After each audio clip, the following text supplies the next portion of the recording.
You're listening to the Elvis Ultimate Fan Channel podcast, the channel that is devoted 100% to the life and career of the biggest selling recording artist of all time, with your host, Steve Francis.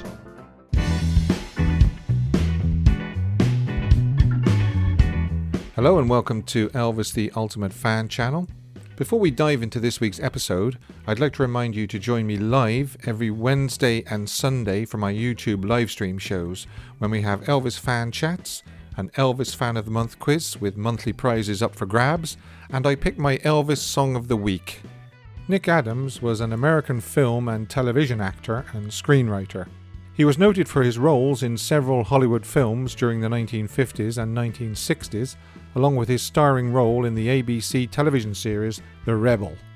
Nick's friendship with Elvis Presley began in 1956 on the set of his debut movie, Love Me Tender. The young movie stars quickly became friends and spent a great deal of time together in Hollywood and at Elvis's home in Memphis during the summer and fall of 1956. The Rebel and the King is a first-person account written by Nick about his friendship with Elvis. The manuscript was written in 1956 by Nick during their 8 days in Memphis when the singer returned home for his Tupelo homecoming. The manuscript was discovered years later by his daughter, Allyson, and published in 2012. I'm delighted to say I have Allyson on the line now to speak with me about her father and Elvis's friendship. Hi Allyson, you are very welcome to the show. Hi Steve, great to be here. Now, for our listeners, whereabouts are you based in the United States? I am in Virginia City, Montana. It's in southwestern Montana, and it's a historical landmark. It's where we had the gold rush. That sounds. So it's an old western town. Oh, I'm thinking of all the western movies now going through my head, visualizing that. Well, my father's hit series was The Rebel in 1959 and 1960. Yes. And so I've grown up with Westerns my whole life. And it's kind of funny that I ended up gravitating to this Western town. And now I take Western photographs. I have a Western costume shop. So it's really part of my life. I love the old Westerns. Yeah. And the new Westerns. Yeah, of course. Now, for anybody that's not familiar with your father, Nick Adams, if you can tell me a little bit about Nick, and we'll start there.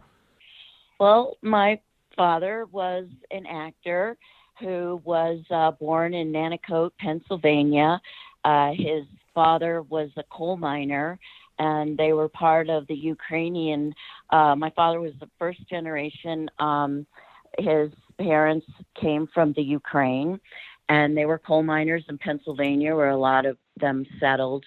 And my father's uncle was killed in a coal mining accident. And that spurred my grandfather to say, I'll never have one of my sons die as a miner. And he packed up the family, and they drove till the car ran out of gas. Wow. And they ended up in Jersey City. And so they moved to Jersey City, and that's where my dad ended up going to Snyder High and being on the baseball team. He was offered a contract to a baseball team. I can't think of the name. But he didn't think he'd make enough money. He wanted to come to Hollywood and be a movie star. And so he did. And how did he get started in the movie business? What was his sort of first roles? Was he just like walk-on parts and things like that?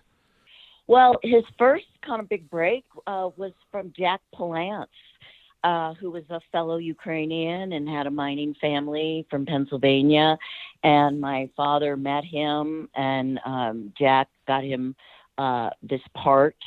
And he, first he was in New York doing theater, and then he ended up coming out to Los Angeles, and he was having a hard time breaking into the business, so he joined the Coast Guard, and then he came back for 2 years, and then there was a audition for the movie Mr. Roberts. Mm-hmm. And my father snuck on the Warner Brothers set and he got in wearing his Coast Guard uniform, and he did an audition and did his impersonations for John Ford, and ended up getting a part, and that was kind of his big break. Mm. And then as what normally happens is the parts get a little bit bigger and a little bit bigger and then he was very, very fortunate to land a role in the James Dean movie Rebel Without a Cause. Yes. And now, but he had sorry for interrupting you, but I did a bit of research, and he actually knew James Dean from about 1950 onwards. Is that correct? Doing a soft drink commercial. Yes, a Pepsi Cola commercial. Right. And they were friends, and they stayed in touch. And then my dad went and saw Dean in a Broadway in a play, and they reconnected, and he was just so proud of James Dean that he had turned into such a great actor.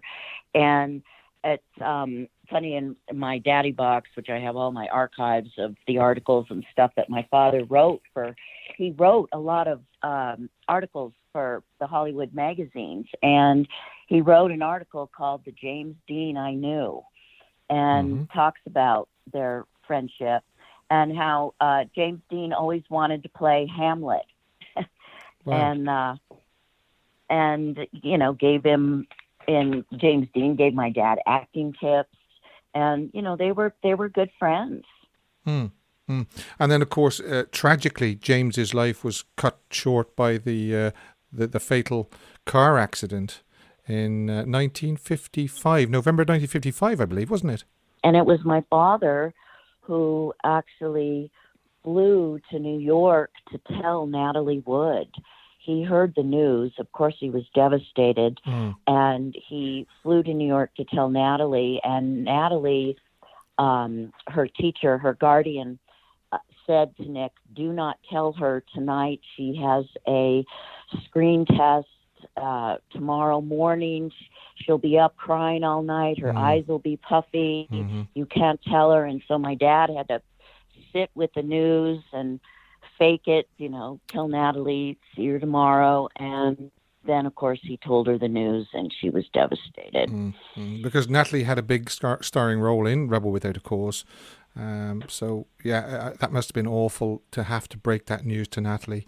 He must have had a sleepless night before he had to break it to Natalie. He did, and he wrote a poem. I wish I could find it. He did write a poem to Dean, but I don't know where it is, but it's somewhere out there. And then my father actually introduced Natalie Wood to R.J. Wagner. Right. And they ended up getting married. And I recently found a picture, it was really neat, of my father at R.J. and Natalie's wedding, right there with them cutting the cake. Wow. And but it's kind of funny. I kind of refer to my dad sometimes as the fifth Beatle, because there are all these photos of whether it's Elvis or Natalie Wood or James Dean, where he's in the picture, but he's been cut out. Yes. For the public photo. And then you find these photos, I see him, and there's my dad. So how did the meeting between your father, Nick Adams, and Elvis Presley come about? My father was auditioning for a movie at 20th Century Fox, and he was leaving the studio, and he heard somebody call out his name, "Hey, Nick." And my dad turned around, and it was Elvis Presley. And Elvis was walking towards him with his hand out and introduced himself. And my dad was taken aback because he'd heard of Elvis Presley, but he had seen him, and he wanted to congratulate him on his success, but he said no. And Elvis called him out, and it was like they instantly had a connection. And Elvis asked my dad if he'd show him around Hollywood, and he did. My dad was quite the live wire, and he gave Elvis a tour of Hollywood. And Elvis called him and had him come on the movie set, and they were hanging out in the hotel rooms or riding bikes, motorcycles, and they had a ball. Now, you found a manuscript written by your father that makes up the book The Rebel and the King, which is Nick's sort of memories of the friendship that he and Elvis Presley had. Do we know when that manuscript was written? Well, it was written in 1956, and that's why kind of what sets the book apart from other books is that it really wasn't his memories. Elvis and my father were writing the book together. All right. That was one thing that I learned when I went to Graceland. They were so great giving me photos and allowing me to publish the book. And I launched the book at Graceland at Elvis Weekend in August in 2012. But to people that had known my father and Elvis during that 1956 is when September 26th was Elvis's Tupelo homecoming concert. Yes. And so my father Elvis asked my dad if he would go with him and tour and open his concerts my dad used to do these really funny impersonations of Jimmy Cagney, Humphrey Bogart. And so he asked my dad to go along. And so they went to, first they went to Memphis and then they went to Tupelo. And people said that my dad and Elvis were carrying a typewriter around with them. And they said, Elvis, what are you doing with the typewriter? And he said, we're writing a book. And a lot of the book are tape recordings of Elvis, especially the chapter Gospel According to Elvis, is that is that's word for word from Elvis that was tape recorded. And I think that, of course, Colonel Parker sanctioned this, but Elvis was very distraught. A lot of people forget how controversial he was when he became so famous, and then he really became the target of people. They were burning his records, because of his dancing, and he was quite controversial. And Elvis felt very misunderstood. And so I think the book was to show what Elvis was really like, that he was a very spiritual man and that he was a very humble man and respectful. I know that one of the things my dad was so impressed with Elvis was that he says it over and over. I actually had to edit it out of the book because he said it so much, is that Elvis was the nicest guy in show business. Yeah. Because he would shake hands with people. He'd be just as nice to the janitor as he'd be to the director. He always said hello, good morning, much different than a lot of the celebrities nowadays, which they're not always. I think a lot of that stemmed from Vernon and his mother Gladys, because they were very humble, down-to-earth people who treated everybody exactly the same, no matter who you were. Definitely. So I think that probably, that's a credit to his upbringing from Vernon and Gladys. Can I ask, when did you actually discover the manuscript that your father had typed out? I discovered it in 2008. I had gone to California with my daddy box.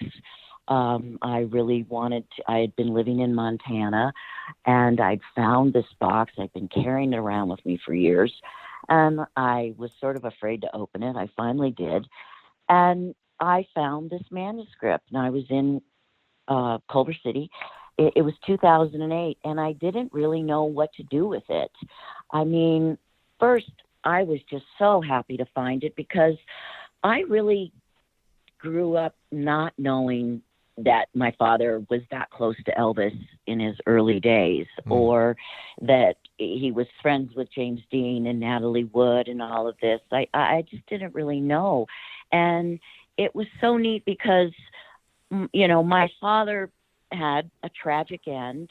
And before he passed away, he and my mother, they were going through a really tumultuous divorce and custody battle.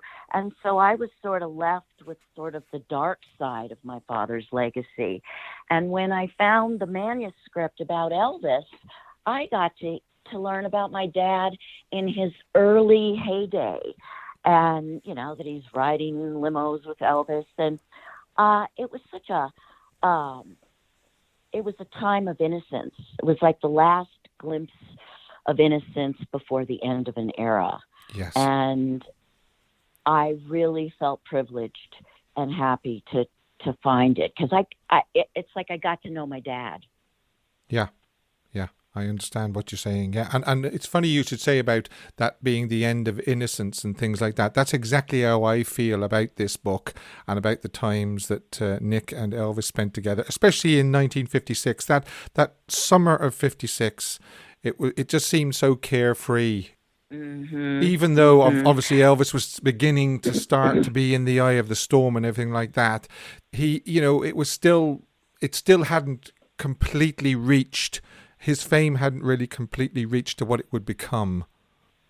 Well, yes, because in the book it tells you how they're in Catalina and they're walking along the road, and then the next thing you know, there's like 1,000 people following him. Yeah. And they go into a bookstore and everybody's buying every magazine with Elvis and having him sign it.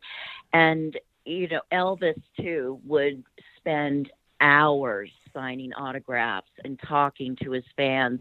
And sometimes you see pictures of my dad. He's just sort of there, like, looking a little bored, like, oh my gosh, because they'd been there for hours with Elvis. Well, Elvis never wanted to disappoint anybody. He would try and please everybody. One of the things that I found remarkable was that Nick included so much detail in some of the times that him and Elvis spent together. He went to great detail in what his mother cooked them for breakfast. And what they did on a particular day. It for anybody that wants to know, what Elvis Presley was up to and what his life was like in the summer of 1956, read this book, because Nick does include a lot of detail in it. I know, and that was one of my favorite parts, was the food, because both my father and Elvis loved to eat.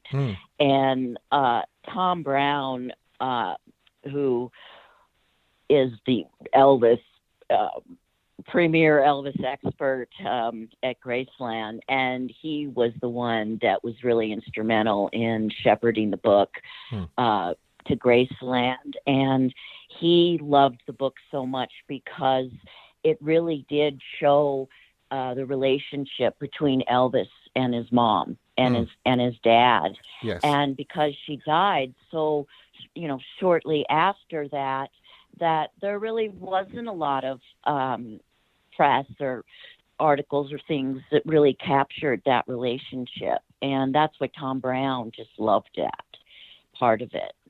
Yeah, I'm reading here where your dad says that one morning Mrs. Presley came in and she woke Elvis and Nick up and said, "Time for breakfast." And she listed off, she said, "I've got eggs, ham, pork chops, bacon, fried potatoes, hot biscuits, and milk and coffee." And your dad says, I couldn't hardly wait to finish showering.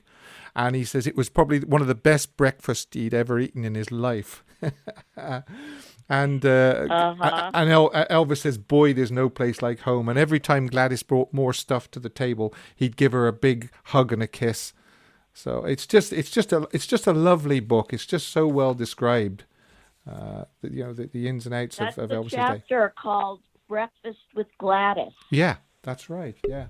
There's another lovely story. There's another lovely story as well of him and Elvis being out in the Messerschmitt, and they run out of fuel.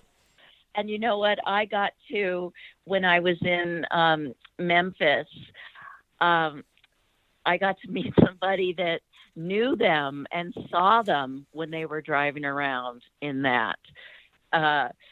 So they were quite the pair. Like you said, it really was right before Elvis's fame exploded so much that he would then end up isolating more because, even when they were going to the fairgrounds, they'd sneak in and try and do something, but then people would discover it was Elvis and it was all over. They'd have to escape. Yeah. That's one thing that Yeah. strikes me is when they went somewhere, they knew they were on almost like borrowed time. They'd only get so long. Wherever they went, they'd only get so long before whoom, it would all just completely, everybody would just descend on them. So they had to try and do as much as they could before that started happening. Tell me the story about there was a film premiere going on, and Elvis and Nick were coming out of a building opposite the film premiere, I think, wasn't it?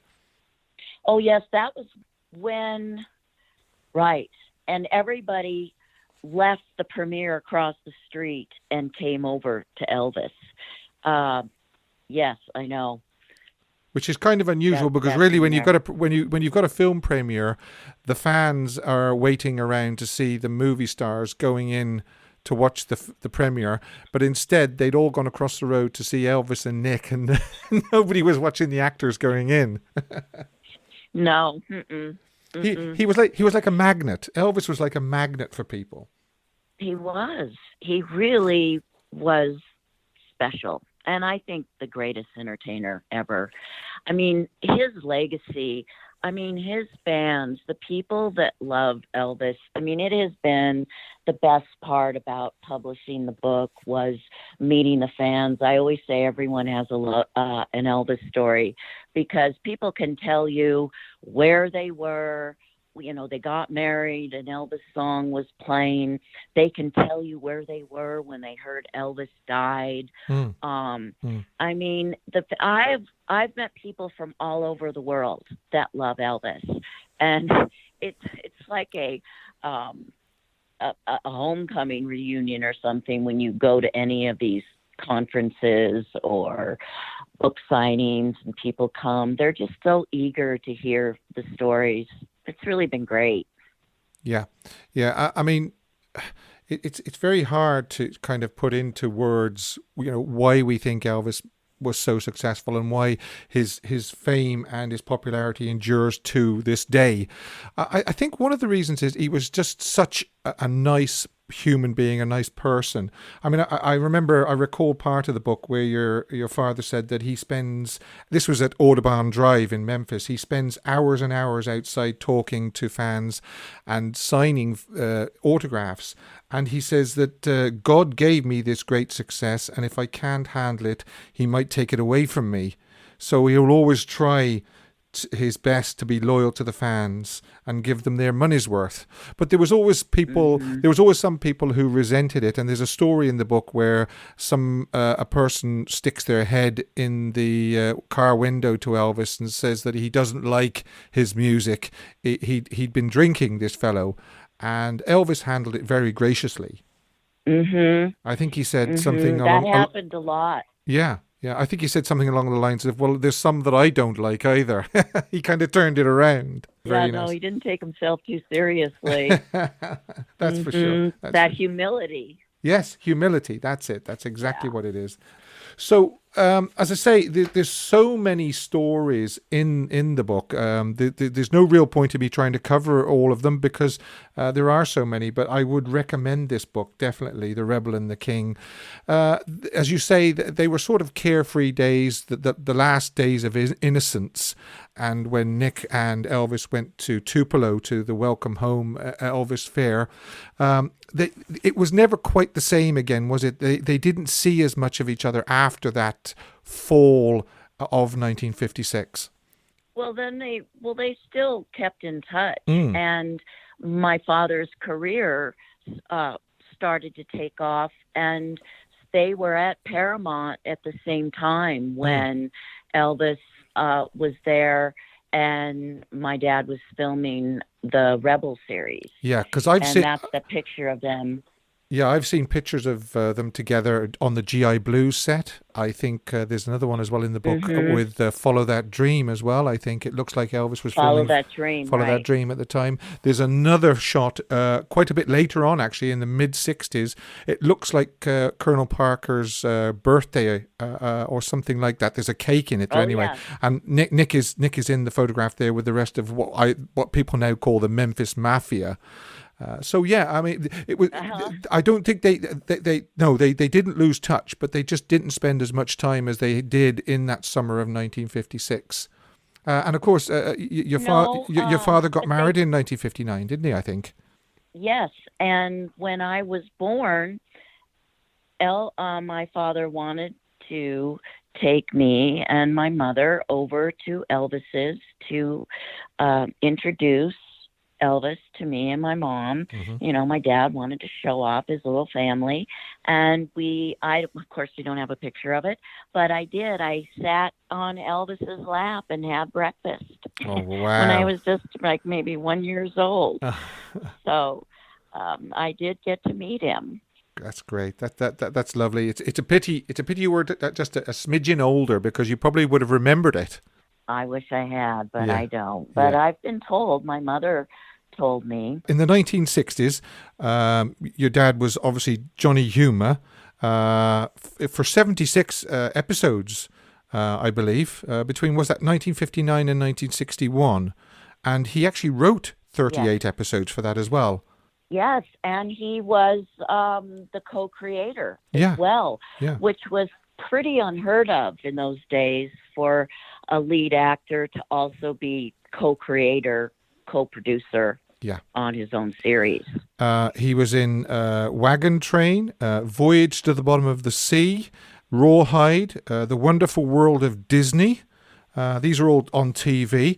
The movies, The Last Wagon. The Last Wagon actually was 1956, and it actually mentions that in the book, doesn't it? Him, Elvis, and Natalie Wood went to see The Last Wagon when it premiered. Yeah, that's one of my favorite parts too. It gives me chills. It was really a big deal because he went to the premiere with Elvis and Natalie, and they were sitting there.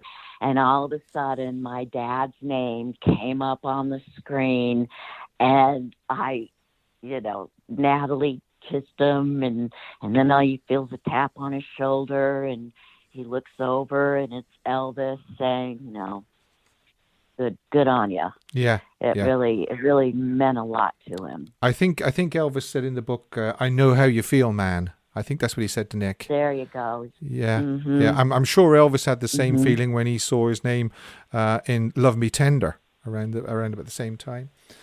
Yeah, and Elvis wanted to be a serious actor. Yeah. There's a lot of talk. Jerry Schilling, who I met when I was in Memphis, and he said to me that Colonel Parker was a little bit threatened by my dad, Nick, and Elvis's friendship, because Colonel Parker was afraid that if he met too many people in Hollywood, he would find out that he was overpaying his manager, Colonel Parker. Elvis was kept in the dark about a lot of things, and Colonel Parker was taking a huge percentage of Elvis's earnings, and that was not normal. And I think that's what Jerry said. He was afraid that Nick would tell him what actors really paid their managers. And also, Elvis wanted to be a serious actor. That's why he wanted to meet my dad, is that Elvis was obsessed with James Dean. He loved James Dean. And Elvis had this thing. He had sort of an audiographic memory. He could recite back. He could watch a movie once and then recite back all of the dialogue from the movie. And that was one of the things my dad was so impressed with when Elvis met my dad. He told him his whole part that he had done in Rebel Without a Cause. And, he remembered everything. And he loved James Dean, and he knew my father was friends with him. And that was what really motivated Elvis to want to meet my dad, because he wanted to be part of that young, hip Hollywood crowd. And of course, I just was reading something about I think it was Stella Stevens, but that Elvis did get very frustrated with the movies that he was making. They weren't great movies, and he wanted to do more serious acting. But I don't know if Elvis really, he was a performer, for sure. But serious acting, he never really got a chance to do it. That's right. I mean, he had the potential, because I've said many times, if you watch movies like King Creole, Flaming Star, and so forth, you can see the potential there, but it just wasn't given the opportunity to flourish. Unfortunately, the money was in the songs and the beach movies and so forth, and that's what Colonel Parker said to Elvis. That's what we should pursue. But you could definitely see the potential there, I think. And also, Elvis could have gone to Europe and been huge, but Colonel Parker couldn't leave the country. Yes. So because, Colonel Parker, and you find in the Elvis universe, there are the favorites and the not favorites. And a lot of fans are very angry at Colonel Parker for what he did to Elvis, besides making him a huge star. But then there were things that he did that held him back. And, Colonel Parker, for whatever reason, he could not leave the country. And so Elvis was not able to tour in Europe and go around because Colonel Parker didn't want him to, because he couldn't leave.